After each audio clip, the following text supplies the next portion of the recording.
Renier, é difícil, Renier aqui, Renier Bernardo Medeiros, manda. Yair Alon, Rabino, fale sobre as magias que existem na Cabala, feitiços para defender, atacar, e se não puder, falar então sobre os Dibuk.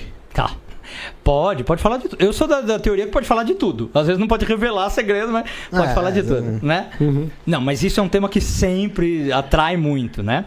Muito mal entendido, muito mal compreendido, mas sim. Bom, primeira coisa, eu não chamaria de magia, mas é uma questão de termos. Existe uma linha da Kabbalah que é a Kabbalah prática, tá? Que é o quê? Pegando naquela coisa que a gente estava falando, Rafa. Eu vejo que eu tenho que mudar o mundo. Existem modos de eu fazer isso, de eu mudar o mundo, né? Eu posso mudar o mundo através das minhas orações. Eu posso mudar o mundo trabalhando no mundo. E eu posso desenvolver poderes sobre a natureza, vamos chamar assim, para mudar a realidade. Né? Qualquer religião, qualquer grupo vai te falar isso. Então eu posso aprender a controlar, por exemplo, fogo, água, terra e ar. Eu posso aprender a controlar seres humanos ou coisas assim. E eu começo a usar elementos práticos para alterar a realidade. Então, Deus nos livre. Eu recebo uma pessoa doente, encontro uma pessoa doente, e dependendo do caso, eu posso rezar para essa pessoa se curar, ou eu posso espiritualmente operar aquela pessoa e tirar a doença dela. Isso seria uma Kabbalah prática. Tá? E existem vários modos de fazer isso. Como seria essa operação espiritual? Então, existem vários modos de fazer isso. Tá? O que o judaísmo mais gosta, vamos falar assim, é pelo poder da palavra, né? O poder da letra, a fala como poder criador, o verbo, tá? Que é justamente, se a gente voltar para Gênesis, como é que Deus criou o mundo? Na fala. Sim. Deus fala e as coisas acontecem. E como o ser humano foi criado à imagem e semelhança de Deus, o judaísmo diz que a nossa fala tem poder. Certo. Então, através de uma reza, através de um salmo, os salmos têm letras místicas com poder, né? Eu consigo alterar a realidade. Agora, às vezes não precisa ser falado. Eu posso usar o poder da palavra por escrito. Posso fazer um amuleto, né? Posso fazer um encantamento, digamos, e pôr na pessoa. Mas é sempre o poder da palavra. Sobre esse poder da palavra, tem uma coisa que a gente já falei com alguns outros com magistas, na verdade, que vieram aqui. E eu quero saber se dentro disso se encaixa. O fato de você ficar quieto por mais tempo. Sim. Sabe? Você ficar quieto, talvez, sem não falar nada durante uma semana, para você precisar fazer, sei lá, algum ato, que você não falou como magia, mas um ato mas vamos desse, chamar um de ato magia. magístico, vamos dizer. Sim. Se existe realmente dentro do judaísmo também essa força do tempo que você fica calado, para quando você volta realmente a se expressar, aquilo vem com mais força. Com certeza. Para alguns rituais, isso já é pedido. Alguns rituais na Kabbalah prática. Antes de fazer, você vai ficar 3 dias em silêncio, por exemplo. Porque quando você falar, vai com aquela concentração. Às vezes, não só abstenção de palavra, tá? Às vezes você fica sem comer, sem dormir, você faz um monte de coisa para ganhar poder. Agora, eu diria, Felipe, que isso não só no ritual, tá? A Kabbalah diz que, em geral, a pessoa que vai aprendendo o valor da palavra, o peso da palavra, ela fala menos em geral na vida. Sim. Você costuma ver que a pessoa que atinge um certo grau de sabedoria e tal, ela é de falar menos, de desperdiçar menos a palavra, porque ela sabe o poder da palavra. Meio introspectiva. Exato. Aí fica parecendo que a pessoa é introvertida, introspectiva. Não, é que às vezes ela tem o peso da palavra, né? Então a gente tem aquela figura associada, né, do sábio que fala pouco, o discípulo lá tagarelando e o sábio só calma. Aí ele responde em 2 palavras, né? E por causa disso, é o poder da palavra. Criador, né? É muito interessante isso daí. Eu tava vendo, se a gente falou de magia assim, ontem eu tava vendo bem rápido um trecho da entrevista do Frater Goya. Perfeito. No Provocações. Tá, é maravilhosa essa entrevista. Com a Bujambra. E ele fala, né, que a gente tava falando sobre esse ponto acadêmico aí e tal, mas ele fala também como é que era a prática. Ele quis dizer o seguinte, que não é como professor, ele querendo ou não continuava sendo mago. Exato. Né? Porque ele usava ali da palavra, do ensino que ele tinha de conhecimento, para conseguir ali assistencializar pessoas que não tinham um apoio, vamos supor, materno em casa, paterno, pessoas que estavam ali meio que abandonadas, porque ele dava aula, naquela época, não sei hoje em dia, mas ele dava aula na escola pública. Sim, então ele tinha muito esse problema de enxergar realmente pessoas que tinham uma certa vulnerabilidade social, consequentemente também familiar, né? Não que seja uma regra, mas ele falava como isso também era magia e como transformava a vida das pessoas. Exato. Exatamente. É bem isso. A gente às vezes... Aliás, antes, um abraço pro Frater Goya. Um abraço pra ele. Um abraço. Que eu adoro. Frater Goya é sensacional. Me ajudou um monte no Pardeiro Cerimonial, o livro que eu lancei agora. Foi meu braço direito, revisor e tudo. Obrigado. Então, mas é isso mesmo, Felipe. A gente tende a achar que magia é aquela coisa assim, eu preciso pôr uma capa, fazer um círculo, pronunciar as palavras. Não. Quando você usa as palavras para transformar uma pessoa, isso é magia. Se você... Coisa simples. Você recebe alguém que está cabisbaixo, triste, com uma dor. E você com as palavras eleva o espírito daquela pessoa... Tem algo mais mágico do que isso? Porra, não. Cara, eu não toquei em você, eu não fiz nada. Com palavras eu fiz seu espírito mudar. Isso é muito poderoso. Isso é magia da braba, cara. É por isso que tem pessoas que você se aproxima e elas te fazem bem, e outras te fazem mal, e às vezes você não percebe. Exatamente. E por isso que todo bom mago, vamos chamar assim, ou todo sábio, ele sabe dominar a palavra, é o que a gente estava falando. Ele tem o poder da palavra, seja num ritual clássico de magia cerimonial, que o pessoal chama, mas seja nisso. Ele é um bom orador, ele é um bom interlocutor, né? Eu acho que o mago de verdade mesmo, é aquele que, como você estava falando, age no dia a dia. No dia a dia. Não basta você falar, vou agir agora, nesse momento. Mas não tem dúvida. Não, mas, porra, quando você vai conversar com alguém, às vezes é raso pra caramba. Não, cara, se você é mago mesmo, você vai trabalhando a pessoa durante todos os dias. Exato. Uma pessoa, a outra... É no seu trabalho de dia a dia com o colega, quando você vai fazer compra com a caixa do supermercado, você troca ali as palavras, né? Não é assim, eu sou mago só em 30 minutos quando eu fecho a porta e faço o ritual aqui, né? A magia é um estilo de vida, no dia a dia. Sim, até porque dentro da sua magia, eu digo, não sou, mas do mago em si, tem pessoas que não vão ser atingidas com o seu poder magístico. Bingo, mas e o depois, e o pós? Como que você vai tratar aquilo? Exatamente. Você tem que continuar sendo um mago, né? Exatamente. Por isso que tem aí muita gente que cai, vai para esse ramo da magia e não sustenta, porque o cara tá só vendendo uma imagem, né? E é o caso do charlatão, que ele consegue, eles têm lábia, como eu tô falando, os magos são bons de locutor, mas assim, ele fica só na lábia, né? E ele não consegue sustentar aquilo. Então tem gente que, por isso que falam muito, quase todo mago vai te falar isso, cuidado quando você entra na magia, porque se você entrar pelos motivos errados, você vai cair.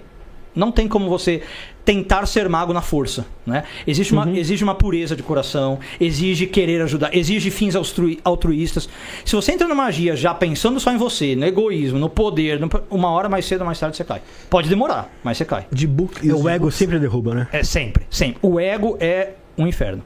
Né? Na religião, na espiritualidade, na magia, em tudo. Mas o ego, ele é até sua própria armadilha. Exato. Você sabe o que você falou agora é Kabbalah pura. Antes de entrar no Deep, bom, já quase ligando aí. Existe uma figura bíblica que é o Satã, né? O Satanás em português.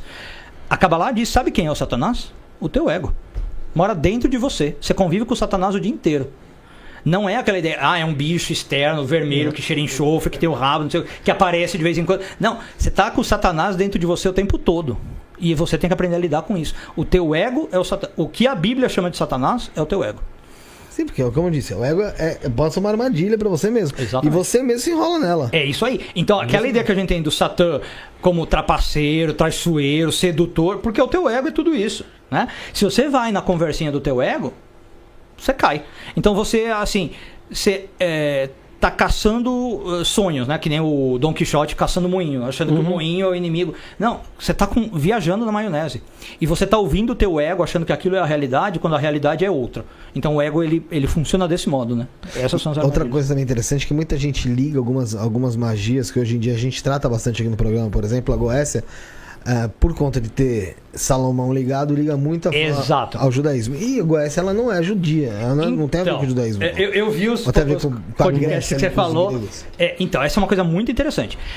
Na verdade, é que a gente não usa o termo Goécia. Existe a Goécia judaica, né? O ramo judaico. E qual o nome usado lá? A gente chama... Na verdade, a gente chama de... Não tem um nome próprio. Mas a gente chama de Chokhmat Shlomo, a sabedoria de Salomão, que é o que você falou. Então, é claro que não é um livro confirmado que é do Salomão, são aqueles livros apócrifos, mas a gente tem 2 ou 3 livros na tradição que diz que teriam sido escritos pelo Salomão, onde ele ensina a chamar seres, e eu não vou pôr o nome de propósito, porque tem gente que fala demônio, já errou o nome, né? Para você fazer o que quiser. Então a história é que Salomão aprendeu a subjugar esses seres, né? E pôs eles inclusive para fazer o templo de Jerusalém. Tá? Então, você tem assim, na tradição não mística, vamos dizer, Salomão escreveu 3 livros. Livro de Provérbios, que está na Bíblia, Cântico dos Cânticos e livro de Eclesiastes, né? Agora, ele teria deixado 2 outros livros, que é o Testamento de Salomão, é o livro que ele deixou por filho dele, Rehoboam, tá? E um livro que é onde ele ensina a usar o famoso Anel de Salomão, ou sigilo, ou sinete de Salomão, que é um símbolo que se você tiver ou portar, você controla qualquer ser, né? E isso vem do judaísmo. Tá? Só que aí é o que você falou, no mundo ali helenístico, que era meio que um caldeirão cultural, onde você tinha magia egípcia, babilônia, persa, judaica, grega, isso expandiu, né? E virou o termo Goétia, surgiu o nome Daimon, que o pessoal entende totalmente errado. Daimon são partes de mim mesmo, né? Mas não vou entrar agora no caso. E aí começou, né? Teve ali uma releitura, vamos dizer disso. Tá? Quando você chega na Idade Média, livros como Le Megeton, por exemplo, já começa a pôr até hierarquia, né? Você tem 72, um é príncipe, outro é nobre, outro é duque, outro é bispo. Isso aí, é claro, está refletindo a Idade Média, a sociedade da Idade Média. Tá? Então, você vai tendo um desenvolvimento da Goécia para fora do judaísmo.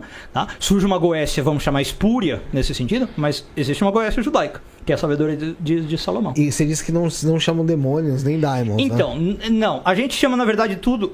Pode parecer irônico. Tudo são anjos. Tá? Mas... É que tem anjos para bem e anjos para mal. Entra na parte de Enoquiano, não tem nada a ver. O Enoquiano se inspirou nisso, né? Por quê? Porque o John Dee, como erudito cultural que era, né, super versado, conhecia essa tradição, né? Ele conhecia muito bem hebraico, a Bíblia e tudo mais. Então, o Enoquiano chamou-se desse nome por causa disso, tá? Tem a ver um pouco. Agora, o que eu falava, por que são anjos? Uma coisa que eu discuti inclusive com o Frater Goy um tempo atrás. Vai lá na Bíblia, aquela passagem famosa que antes dos israelitas serem libertados do Egito, a 10ª praga foi a morte dos primogênitos, né? Quem que passou nas casas? Aparece lá que um anjo de Deus. Sim. Então, um anjo de Deus passa e causa a morte dos primogênitos. Percebe? É um anjo que causa a morte. Sim. O judaísmo não vai falar é um demônio que causa a morte. É que você tem um anjo da cura e você tem um anjo da doença. Você tem um anjo da vida e você tem um anjo da morte. Então, depende o que você quer chamar. São todos anjos. Só que você pode chamar para um lado ou para o outro. Isso é a Goécia. Né? Então, bom, aí de novo. Tira o Le Megeton, tá? Que para mim é um livro meio bem errado. Vai para o Testamento de Salomão. Ele te lista lá os anjos. Não tem nada de 72 de hierarquia, tá? São outros.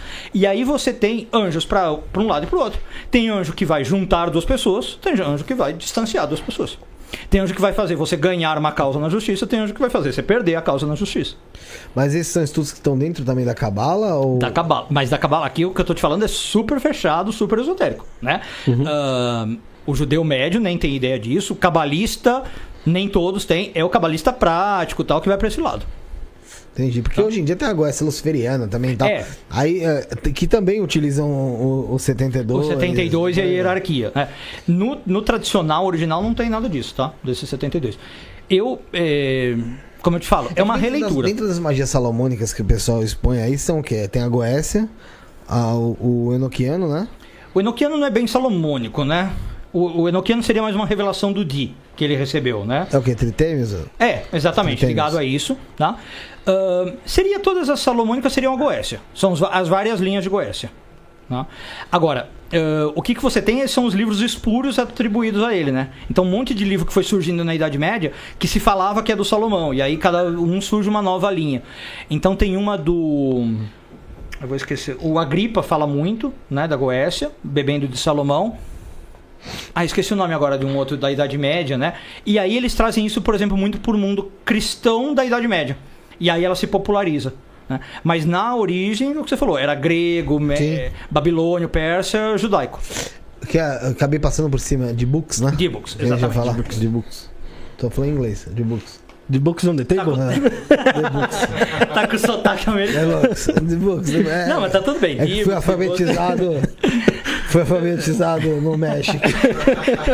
Você aprendeu hebraico com sotaque inglês, né? Eu vivia na fronteira. Muito bom. Bom, o D-Book é um fenômeno que ficou muito popularizado aí por Hollywood, né? Pelas coisas do cinema. O D-Book nada mais é que um espírito que gruda em você. Um espírito maligno, tipo encosto. Tá? É uma mistura de encosto com possessão. Tá? Porque ele pode dar alteração da pessoa. Então, aquela coisa assim, virar o olho, falar com voz diferente, retorcer músculo, Emily Rose, sabe? Uma coisa assim. Sei. Então, não é a figura do Satanás, como eu falei, o diabo que está entrando, mas um espírito. Tá? E ele pode ter mais ou menos influência sobre você. Se ele ficar mais externo, aí custo. Se ele entrar, chama Dibuka. Então, em alguns casos, você precisa fazer um exorcismo. E existe exorcismo na Kabbalah. Tá? Tem alguns vídeos que ficaram famosos na internet. Um dos casos mais famosos, acho que é de 90 e pouco. E eu não lembro exatamente a história, mas tinha envolvimento de uma família brasileira. Acho que sempre tem um brasileiro no meio. Acho que o pai do menino... que ficou possuído era brasileiro, alguma coisa assim, chamou um cabalista famoso de Israel. O Dibuka tem nome, chamava Pinchas. Então, não sei se encontra esse vídeo no ar. E filmaram o menino. Então, ele fala com a voz alterada. Você vê que é um menino jovem falando com a voz de um velho, sabe? E aí ele estava possuído, chamaram cabalistas para exorcizar. E como funciona o exorcismo cabalístico? Boa. Tem a invocação ali do espírito mesmo ali, pra tirar ele dali. Tem algumas regras, né? Quem fala muito sobre isso é o Chaim Vital, um dos maiores cabalistas que existiram, aluno do Luria, do Isaac Luria. Tá? Bom, em linhas gerais, a primeira coisa que você tem que fazer, por mais estranho que pareça, é travar um contato com o espírito que está lá. Meio que ganhar a simpatia dele para ele colaborar com você e sair de lá, né?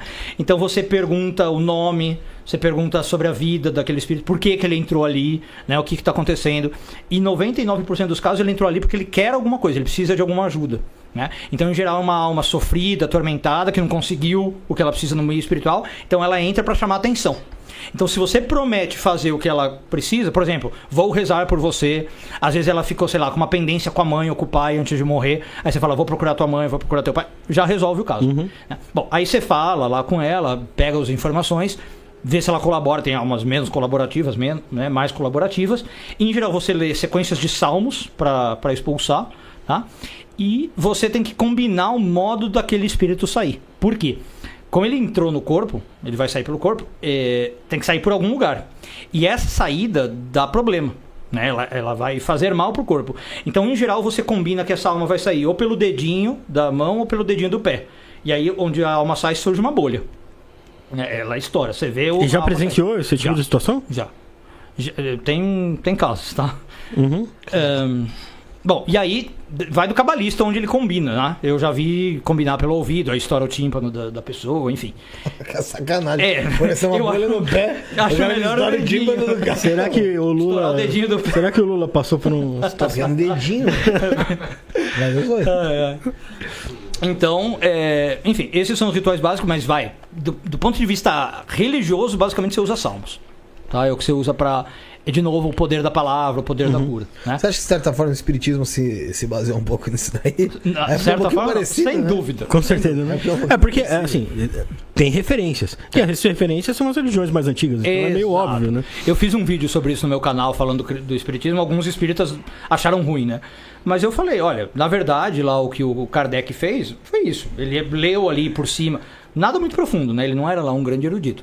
Mas ele leu muito sobre reencarnação, sobre doutrinas hindus, budistas, leu muito sobre alma, começou a estudar o fenômeno e compilou uma religião, que surgiu o kardecismo, né? Mas ele pegou de fontes antigas. Você... Pode... você, Yair, você teve essas experiências com os espíritos e tal. A gente falou também sobre as pessoas que usam substâncias para ter esse contato aí com o divino. Qual que é a sua experiência com Deus? Você já teve uma experiência de sentir a presença de Deus, de conversar com Deus? Já teve uma resposta ali do divino? Já, graças a Deus. E sem usar substância, tá? O que eu acho que autentica um pouco mais a experiência. Bom, ou não, né? Pode ser que eu tava louco no momento. Mas, enfim. Pode ser que eu não usei nada e tenha uma... Pô, e isso é legal porque você se questiona. Não, mas claro, né? Sempre. E eu falo isso para os meus alunos, né? Se você começar a ouvir uma voz e ter certeza que é Deus, primeiro vai no psiquiatra. Né? Vai ver se essa voz que você está ouvindo não é doença. Né? Uma vez eu falei para uma aluna, ela se mijou de rir. É verdade, pô. Não acho que toda voz que você está ouvindo é manifestação divina. Pode ser uma doença. Né? Mas enfim, no meu caso, acho que não foi doença. Eu faço acompanhamento psicológico, psiquiátrico, está tudo bem. Não usei substância nenhuma e eu não ouvi Deus. Eu senti. É uma coisa de sentir.